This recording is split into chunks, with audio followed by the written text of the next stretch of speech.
helping our little ones channel their inner engineer, all from the comfort of your own home. Yeah, first warning meteorologist Marquise Meade is at the Orlando Science Center, walking us through it in the science of it. What's going on, you guys, and welcome back to the Orlando Science Center. I'm always happy to be here, and today I'm joined by James, but we're doing an experiment that you don't necessarily have to come to the Science Center to check out. It's something that you guys can try at home.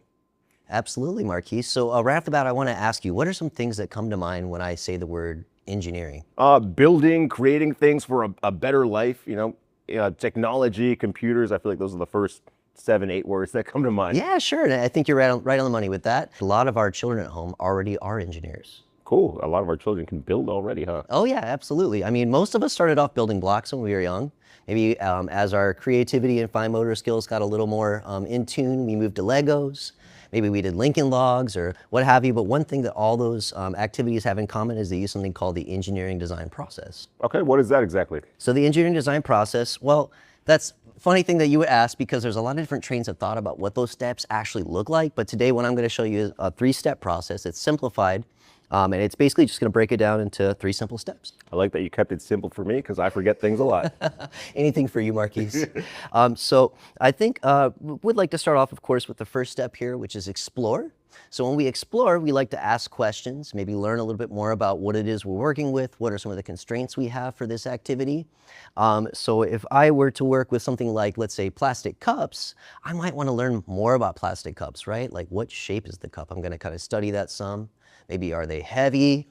Are they light, right? Maybe just seeing what I have to work with. How many cups do I have? So that's that step, explore. And then after I kind of like gain some base knowledge, I could move into the second step here, which is create.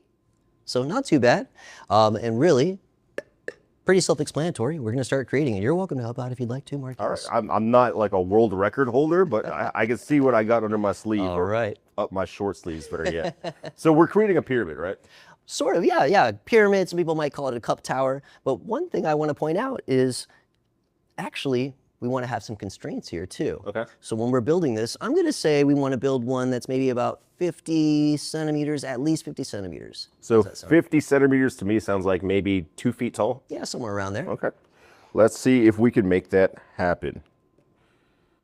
Ooh. Already mess it up, but that's part of the creation process, It is right? part of the creation process. Yes, we're going to kind of test as we go, see if we're meeting those constraints, see if we're meeting our goals. And if we don't, we've always got the third step here, improve. Okay. So while we're building sometimes, we might run into some trouble.